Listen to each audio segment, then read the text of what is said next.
Yo tout le monde, bienvenue sur Abaka, la chaîne des collectionneurs. On est content de se retrouver pour le classement des figurines du mois, nos grosses attentes. Vous savez que comme chaque mois, on établit un top 10 en fait des figurines et sorties qu'on attend et qui sortent ce mois-ci, notamment au Japon. Et on commence par la 10e place du coup. Eh ben écoute, allez, c'est parti, je te laisse la main. Tu me la laisses très régulièrement, donc cette fois-ci c'est moi qui serai bon seigneur. On va dire ça. Bah voyons. Il me laisse le risque, c'est le goût du risque, bah ouais, c'est pour ça. Il me laisse me mettre directement à table avec la 10e place. Bon, écoutez, moi mon classement ce mois-ci il a été plutôt simple à faire, je vous avoue. Et à la 10e place, j'ai mis la figurine licence d'à côté, en tout cas, que j'ai trouvé la mieux réalisée parmi les prizes, donc c'est-à-dire la Kimetsu no Yaiba de Kannoji Mitsuri. C'est une figurisme alpha. Alors figurisme, faut savoir, c'est une nouvelle gamme chez Sega qui a été conçue par le personnage de Jamel Debbouze dans Astérix. Donc il appelle ça figurisme. Parce que pour lui, c'est des collections de figurisme. Je te jure que frère, j'attendais de savoir si t'allais la faire. Je te jure que c'est vrai. Et j'allais dire, c'est Jamel Debbouze. On est connecté. On est connecté. Figurisme. Ouais. Non mais très belle figurine. Il y a une autre prize de Mitsuri qui va sortir également ce mois-ci. C'est normal, parce qu'il y a la nouvelle saison de Kimetsu qui arrive ce week-end. Regardez bien d'ailleurs sur la chaîne Leo Max, si vous êtes abonné, des reviews de Demon Slayer du coup qui reviennent avec la saison 3. Donc voilà. Exactement. Vraiment, c'est la figurine que je préfère parmi les Demon Slayer de ce mois-ci en prize. Eh bah écoute, dites-nous ce que vous en pensez. Si vous faites la collection des Demon Slayer, moi à ma 10e place, je pars sur une licence qui vient tout juste de se terminer en animé, à savoir MHA. Et j'ai pensé très fort à notre ami Nouclette, grand collectionneur et fan de MHA, parce qu'il y a ce diorama de S-Fire qui oppose Izuku à Stein. Je pouvais pas la mettre plus haut pour la simple et bonne raison que je n'aurais pas la place pour l'acheter. Et elle est très chère en plus, 50 000 yens, donc on est quand même à 380 € le diorama, mais je ne pouvais pas ne pas vous la montrer. Et clairement, si j'avais les moyens et la place, c'est le genre de pièce qu'il te faut dans ta collecte. Très clairement, je trouve ça vraiment réussi, c'est original, le paint est là, le sculpt est là, c'est on modèle, franchement, voilà, ça méritait en tout cas que je vous montre que ça existe, voilà. Ok, 9e place de mon classement, une autre figurine, une autre collection... Est-elle abandonnée? Est-elle en stand-by? Je ne sais pas. Vous voyez, je manque d'air tellement, je ne sais pas. Tellement, la vie est incertaine. Senseiya Close Smiles, donc Mid-Close EX Revival Edition, donc c'est Cancer Death Mask du cancer. Magnifique, on a un plastron alternatif aussi pour être un peu plus fidèle à la version manga. Intérêt très limité quand tu sais que maintenant il y a les OCE, mais en tout cas la figurine est très belle avec des visages alternatifs. Tu pourras recréer les scènes que tu adores dans Senseiya. C'est une Revival Edition, donc ça veut bien dire évidemment qu'il y avait déjà une version EX qui était déjà sortie il y a... longtemps. Il y a très très longtemps. Effectivement, une très belle pièce, je vais pas te mentir. Elle était juste à l'entrée de mon classement, donc je ne peux que partager cet engouement. À la 9e place, je suis parti du coup sur une gamme qui nous fait plaisir quand elle sort généralement, les Adverge, avec du coup la série 16 qui sera axée sur le film. Je l'ai pas mis plus haut parce que je trouve pas la modélisation incroyablement folle pour le coup. C'est petit, mais bon, heureusement que c'est petit. Voilà, c'est ce qu'il faut se dire. Il y a que Hedo, limite, c'est celui qui me hype le plus dans la série en fait. Je vais pas te mentir, Hedo, c'est le mieux, tant mieux en termes de réussite, mais c'est celui qui me hype le plus en termes d'originalité. Et Goten et Trunks, bien entendu, mais la qualité de ouf. Mais c'est Dragon Ball, c'est Adverge, c'est petit, ça prend pas trop de place, c'est beau, donc ça sera dans la collecte. Voilà. Je peux comprendre. On part sur du One Piece à ma 8e place, vous voyez comme c'est varié, Demon Slayer, Senseiya, maintenant One Piece. On est sur de la DXF avec la Grand Line Lady de Ulti qui sort ce mois-ci. Ok.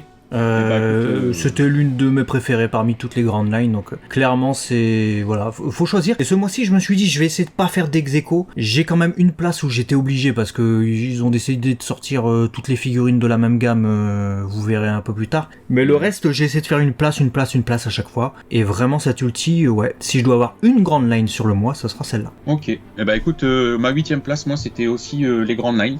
Moi j'en ai mis 3 parce que si je fais les grandes lines, je les veux tous. Et autant la ulti je l'adore, autant la ISO, je l'avais déjà dit dans une vidéo sur Abaka, si vous êtes abonné, vous devez le savoir, si c'est pas le cas, faut s'abonner, faut déclencher le petit clic, voilà. Mais cette ISO j'avais kiffé, et en plus il y aura aussi du coup Shioli qui sera présent, donc voilà, 3 belles propositions pour la 8e place de mon classement. Donc écoute, les DXF et les Grand Nine finalement tu remarqueras, elles arrivent malgré tout à se maintenir dans le classement et pas en mention, ouais. Tant mieux. Parce que les Grand Line de One Piece sont de très bonne qualité, c'est des figurines de très bonne qualité, il faut le souligner, et autres figurines qui sont toujours plébiscitées dans nos classements, même si elles remontent, c'est-à-dire le bas du classement, pour moi c'est le haut en fait, hein, c'est le top. Là on est tout en haut, moi je fais le classement à l'envers, on commence comme la vidéo, je fais le classement comme la vidéo, on commence par la 10e, on finit par la première. Et là c'est un peu descendu par rapport aux autres mois, malgré tout c'est quand même une gamme qu'on adore, c'est les Adverges que tu as mentionné tout à l'heure. Line-up sympathique, mais c'est vrai que je demande à en voir un peu plus, quoi. Disons que le tort du line-up pour moi c'est d'avoir remis le Broly. Broly on l'a déjà eu 150 000 fois avec son film, son propre film. Donc on s'en foutait un peu. T'aurais pu mettre largement autre chose. Goten et Trunks, c'est vraiment sympa, et surtout la présence de Hedo. Parce que des figurines de Hedo, du Dr Hedo, il n'y en aura pas 150. Donc les Adverge 16, ouais, j'aime bien pour ça. Pour cette petite touche d'originalité qu'on n'aura peut-être pas ailleurs. Eh ben écoute, voilà, on est raccord au moins sur cette série. 7ème place de mon classement, un coup de cœur. Un punaise de coup de cœur pour être poli. La Ichiban Kuji Tokyo Revengers. Voilà, clairement, Seiya Kessenhen, apparemment ça s'appelle. Je la trouve formidable. Comme la chanson de Stromae. Non, clairement, on a Takemichi, Mikey, Draken, Chifuyu qui sont dans une pose qui fait très diorama. Tu vois, il y en a qui est à genoux comme ça, Takemichi devant, tu mets Mikey les mains dans les poches à côté, Draken, tu vois, un peu de profil et tout. Franchement, je n'aurais pas énormément de place, je le sais. J'étais parti pour me dire, je vais essayer, mais entre essayer et pouvoir, il y a un monde, de faire peut-être les King of Artists. Donc, parce que j'ai envie d'avoir quelques belles pièces de Tokyo Revenger, je n'aurais pas la place d'en faire 50 000. Mais alors, cette Ichiban Kuji, en termes de symbolique, elle pourrait limite me faire dire, bah t'as ça, c'est bon, enfin, tu vois, ça résume, ils sont terminés et tout. Je sais pas si tu l'as vu passer, mais vraiment, waouh, coup de cœur. Non, j'ai pas vu, Ah, elle est incroyable. Pas vu du tout. Incroyable cette Ichiban Kuji. Donc, voilà, dites-moi ce que vous en pensez, mais je te la montre juste après, tu vas voir, superbe. Eh ben écoute, dans mon classement on retourne sur du One Piece. On a fait One Piece, Dragon Ball, One Piece, avec cette fois les World Collectable Figures Onigashima, donc volume 6. On est avec Robin version Demon, donc ça c'est la petite originalité et surtout la toute première figurine de Robin sous cette forme. Donc ça c'est à signaler. Black Maria en version hybride, je pense que c'est la version hybride, puisqu'il y a son espèce de gros... comment dire, sa partie inférieure très moche. Le CPA 10, voilà, qui en ce moment a le vent en poupe, il sort dans à peu près toutes les gammes, mais après il n'y en aura plus, donc profitez-en, c'est maintenant. Il y a Wanda version Sulong, il n'y en aura pas 150 non plus je pense, et il y a Jinbe qui est d'ailleurs à sorte 6, donc c'est-à-dire que si vous achetez les figurines à l'individuel, la Jinbe c'est la moins courante. Voilà, petite information. Voilà, bon bah c'est bon de le savoir. 6ème place, on reste sur du One Piece et j'ai voulu vous proposer cette Ichiban Kuji de One Piece avec un nom à rallonge puisque c'est Nanko Furaku no Futokorogatana, épée imprenable, c'est plus simple en français pour le coup. Généralement c'est l'inverse, mais là voilà. Et je trouve que les propositions sont plutôt pas mal, toujours cette ce souci. Je sais même plus si ça en est un en fait parce que ce souci de taille, finalement plus les collects s'agrandissent, mais les pièces collectent non. Je me dis finalement, avoir des figurines de 13 cm, c'est peut-être pas forcément une mauvaise idée au bout du compte, mais vous aurez un line-up quand même plutôt sympa. Il y a Zoro qui s'associera avec le lot E qui est donc King. Vous avez Katakuri, Ben Beckman, Marco. Un sculpte plutôt pas mal, donc écoute, ça méritait sa place dans le classement. Je sais pas si je pourrais les avoir, mais en tout cas, tu peux au moins te dire, je veux à tout prix avoir un diorama de Zoro contre King. Bon bah voilà, tu l'auras avec cette Ichiban Kuji. Voilà. À défaut de faire ça avec des prices où c'est un peu plus éclectique, les qualités, les tailles et tout ça. Là au moins ça serait un peu plus homogène. Bah tu parlais de petites figurines de 13 cm, tu disais moi je te propose 14 cm. On augmente d'1 centimètre et on part... 15 cm. Non, 15 cm non. Ou alors tu comptes vraiment le bout des mèches parce qu'on est sur une G-Materia. Avec la G-Materia de numéro 16 évidemment. Celle c'est ma par 5ème place. Varrock, voilà. 5ème place égalité. Normal. Les G-Materia ce sont quasiment les meilleurs price Dragon Ball en ce moment. Ça fait plusieurs mois que c'est comme ça. La qualité est très bonne. La peinture, tout en n'étant pas exceptionnelle, elle est quand même satisfaisante pour du price. Donc ça mérite tout à fait sa 5ème place. Moi, je suis d'accord. Je ne peux rien rajouter de plus, si ce n'est le fait que j'ai hâte qu'elle soit à la maison. C'est un personnage qui est en plus très peu fait. C'est pas celui qu'on a 50 milliards de fois. Surtout pas dans cette position. Prenons, faites-nous plaisir. Ça, c'est génial. Donc, top. Voilà. À cette 4e place, on arrive sur ce que j'ai mentionné tout à l'heure, c'est-à-dire plusieurs figurines qui sortent en même temps alors qu'il s'agit de la même gamme. Il s'agit des SH Figuarts. Alors Bandai Spirits, ou Bandai en tout cas nous gratifie d'un panel assez impressionnant ce mois-ci de SH Figuarts. Donc j'en ai mis 3 à cette même place, 2 qui sont nouvelles mais qui sortent présentement, c'est Trunks du futur notamment, qui arrive comme il arrive contre Mecha Frieza. On a également Vegeta lors de sa première transformation en Super Saiyan, c'est la figurine qu'on pourra mettre justement en face de numéro 19, on avait fait une vidéo sur la chaîne. Et puis il y a également une réédition d'une figurine déjà sortie par le passé, c'est ce Frieza première forme avec son pod spatial. Voilà, il est vraiment sympathique, mais je l'ai pas, donc ça revient évidemment à la 4e place. Allez, moi 4e place, je suis parti sur un rouquin qui a le vent en poupe en ce moment. Donc j'ai nommé Akagami no Shanks, qui va sortir du coup en Portrait of Pirates Playback Memories. Écoute, c'est Shanks, je pense qu'il est pas content. Je la trouve sympa. Je trouve l'effet qui a été donné sur comment je peux t'expliquer ça, cet effet de lumière en fait. On a l'impression qu'il est en discothèque et que sa cape, il y a du violet, du rouge, du orange. C'est à voir en vrai pour moi. C'est pour ça que je l'ai pas mis plus haut, parce que clairement les pop c'est une gamme que j'adorerais pouvoir faire. Je verrai la place. Mais cet effet-là est à la fois génial et à la fois c'est une proposition qui fait que t'adhères ou que t'adhères pas. C'est voilà. Oui. À part ça, elle serait pas 4e si je l'aimais pas. Donc Shanks. Voilà. Shankusu. T'adhères ou t'adhères pas, génial ou gênant, dis-nous dans les commentaires. 3e place du coup, SH Figuarts, de nouveau, mais celle-là, elle pète tous les records, c'est celle que je veux le plus de la sélection. Il y en a 4 qui sortent ce mois-ci, je sais pas. Qu'est-ce qu'ils se sont dit? Si on met de côté la ré-release du Frieza dans son pod, ça fait quand même 3. Avec du coup cette Frieza 2e forme, s'il vous plaît. C'est-à-dire que, en attendant la Ichiban Kuji qui n'est pas sortie, en attendant la Elize qui n'est pas sortie non plus, c'est la première figurine de Frieza 2e forme depuis extrêmement longtemps. Et elle arrive en SH Figuarts, et en plus de ça, elle est magnifique. Donc là, c'est les gros applaudissements, et ouais, ça mérite, mais plus que largement sa 3e place, ça c'est la grosse attente.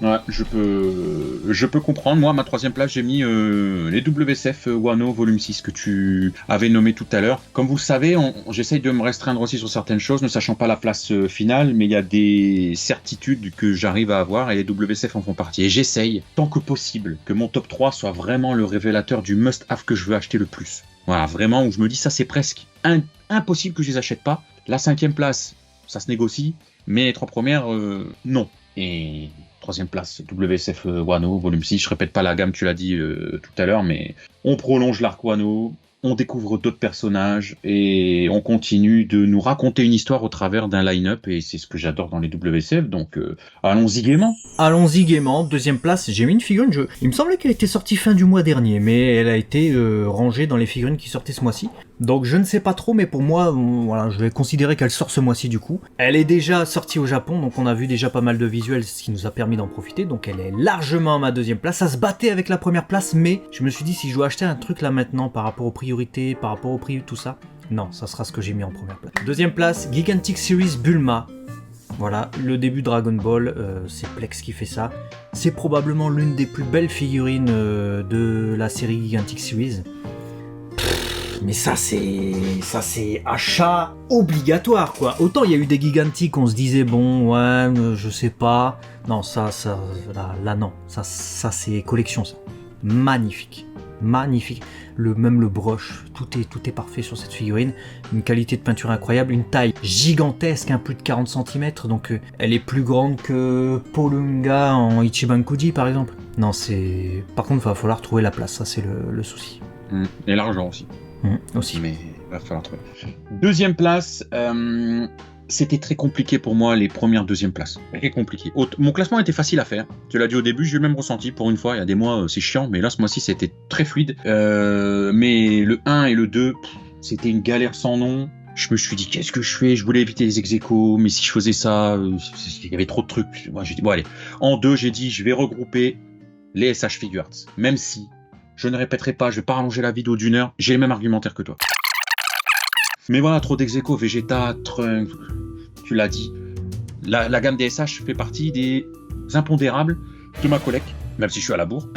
Mais oui, ce Frieza reste, c'est le peloton de la deuxième place, hein, ça on va pas se mentir. J'avais juste pas envie de me prendre la tête avec les qui je mets quoi en premier ou en deuxième. Mais moi je suis toujours amoureux de cette gamme et je reste amoureux, et plus ça avance et plus on va partir sur des persos plus rares, parce que forcément quand t'es au volume 1, bon bah tu fais les évidences, tu fais Goku. Quand tu commences à arriver au volume je sais pas combien là, 80, si on devait tout cumuler, ils vont finir par nous faire des dingueries là. Des grosses dingueries qu'on n'a jamais eues, et waouh, j'ai trop hâte. Voilà, donc voilà pour cette deuxième place. Bah, je suppose du coup qu'on a la même première place, non? On a la même première place avec une... Je vais du coup, avant d'annoncer la première place, faire le 1 bis. C'est le 1,5 pour ce souci de date que tu as souligné. Bah dans ce cas-là, je vais annoncer la première place puisque c'est moi qui commence le truc. Donc vas-y, parle de la Bulma. Bah la Bulma, parce que moi à la base, je suis comme toi. C'était eu un ex-aequo, mais ce souci de date fait que elle était entre deux eaux, et la première place, elle bougeait pas en fait. Et à un moment donné, il y avait une première place, elle était coincée dans le marbre. Il y en a deux ex-aequo, parce que cette Bulma, elle est d'une beauté. Léo comme moi, quand on l'a vue, on était bouche bée, on s'est dit, je pense que c'est la plus belle gigantique. Ils en ont sorti, mais de toutes les gigantiques, celle-là, elle est exceptionnelle. On a vu des comparatifs avec d'autres Bulma, d'autres séries et tout, elle est incroyable, c'est un must-have. Tu me dis garde-en une de toute ta série gigantique, ce qui est compliqué, je veux tout sur Dragon Ball. Je te dirais, bah je garde ma Bulma. Juste magnifique. C'est ma Bulma préférée. Donc... Après, pour la garder, faut la voir. C'est ça la difficulté qu'on a. D'accord avec toi. Voilà. On aimerait bien, hein, mais ça c'est la difficulté. Bien. Du coup, la même première place. Peut-être cette première place. Ah, vous posez la question? Non, je suis sûr que vous posez pas la question. On a fait tellement de vidéos sur le sujet. C'est évidemment là. Et bah c'est la prize de Naruto. Bien sûr, tout à fait. Non, alors la prize de Naruto, vous allez la voir tout à l'heure. Là, c'est la Ichiban Kuti Dragon Ball Ginyu Tokusentai Laishu, du coup, qui sort ce mois-ci. Bon, on va pas vous la présenter outre mesure. On l'a déjà fait il y a 2 vidéos. Vidéo annonce quand ça a été annoncé, évidemment, et la vidéo preview, donc en mode nos avis avant achat. Le line-up est extraordinaire, évidemment. On a l'escadron spécial Ginyu au complet. On a même la joie de voir un Ginyu dans le corps de Goku, ce qui est plutôt rare. Donc non, il n'y a rien à acheter.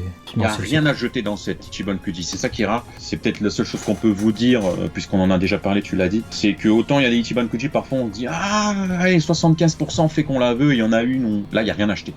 Aucun, pour moi, tous les persos sont là. Les eaux subsidiaires, c'est top. Une première place plus que méritée. Vraiment. Donc on a très hâte. Très hâte. Ouais, on va vous couvrir aussi quelques mentions, histoire de ne pas vous laisser léser si vous êtes fan de Naruto par exemple, si vous êtes fan de Gundam ou que sais-je. Il y a par exemple du coup Naruto Shippuden, Naruto avec Gamakichi, donc c'est les panels spectacles, donc c'est une gamme où t'as le personnage avec un magnifique paint en plus, et derrière on a une sorte de stand acryl. On a les solides Edgeworks de Vegeta, on les a pas mentionnés parce que légère baisse de qualité sur cette gamme, hein, mais sympathique, voilà. La Clear Eyes de Gotenks, évidemment. Du côté de Kido Senshi Gundam Suisei no Majo, Suletta Mercury sortira en SH Figure Art, elle a l'air vraiment pas mal, donc Bandai évolue aussi ses gammes de SH. Licorice Recoil avec Nishikigi, Chisato, Luminasta, donc on est sur du price également, et vu qu'on est sur du price, je vous en présente 3 de Metante Conan, et elles sont plutôt belles. Il y a Edokawa Conan, donc en version assise, c'est une Chokonose. Il y a Ran et Shinichi, du coup, en Luminasta, donc la même gamme qu'on a vu tout à l'heure. Mushoku Tensei, on a cette Eris qui sortira en Figma. Donc pour les fans de figurines articulées, c'est bien. Et puis on va passer un coup de projecteur aussi sur les Pop-Up Parade, parce qu'il y a la Danganronpa de Fujisaki Chihiro, qu'on avait vu déjà dans les figurines il y a longtemps. Il y a Denji du côté de Chainsaw Man, ça vous adorez certainement. Cette Saenai de Sawamura Spencer Ely que j'avais souligné. Il y a aussi Erika Amano de Kuku no Inazuke. Et il y a 2 Fairy Tail aussi, et le clou du spectacle pour moi c'était de vous souligner cette Shogokin de Space Sheriff Gavan. C'est XOR les gens. XOR, il y a un truc genre figurine articulée, Bandai Spirits de XOR qui va sortir, mais ça tue avec un véhicule en plus, quoi. Ça c'est la tuerie. Ça c'est de la tuerie. Je rajouterai du coup dans les Pop-Up Parade, il y a Denji mais il y a aussi le Chainsaw, la version Chainsaw. Il y a deux qui sortent. Donc, il y a la version Chainsaw. C'est ça. Il y a la SH Figure Arts aussi de Chainsaw Man qui t'a resté dans le truc. Donc si tu aimes les SH, fais-toi plaisir. J'avais vu la Artefix J aussi de Yusuke Urameshi de Yu Yu Hakusho. Ça c'est sympa si tu veux avoir enfin un peu de variété sur ton Yu Yu Hakusho. Un diorama du coup, un 6ème de Pain, Shima, Naruto, donc Naruto Shippuden qui est plutôt pas mal. mal. Tu as cité après le reste, je terminerai par la King of Artists de Mitsuya, Tokyo Revengers, qui est plutôt pas mal. Et puis ensuite, en gros bonus de fin de vidéo, si vous avez gagné au loto ou si vous avez une mère grand très généreuse, vous pouvez vous permettre d'acheter ce buste 1-1 FNEX de Katsuki Bakugo pour la modique somme de 3500 € sans frais de port. Voilà. Putain, non, mais c'est cher. Là, 3500 c'est cher €. de fou. Non, mais ils ont pété leur crâne, 3500 €. 3500 Sans € frais pour de port. Bakugo. Imagine avec la douane et les frais de port, ça te finit à 5000 balles à ta case. En bon, plus, ils sont... écoute, on ira chez Nuclette s'il se fait plaisir avec, Ouais. hein, mais pour l'instant, non. Voilà. C'est compliqué quand même. Hein. Ouais. Dites-nous ce que vous en pensez dans les commentaires. Nous, en tout cas, on était contents de vous présenter cette sélection de 10 figurines, plus mention évidemment. À très vite sur Abaka. Dites-nous vos préférences et vos attentes pour ce mois-ci. À la prochaine. Allez, des zoubis. Ciao.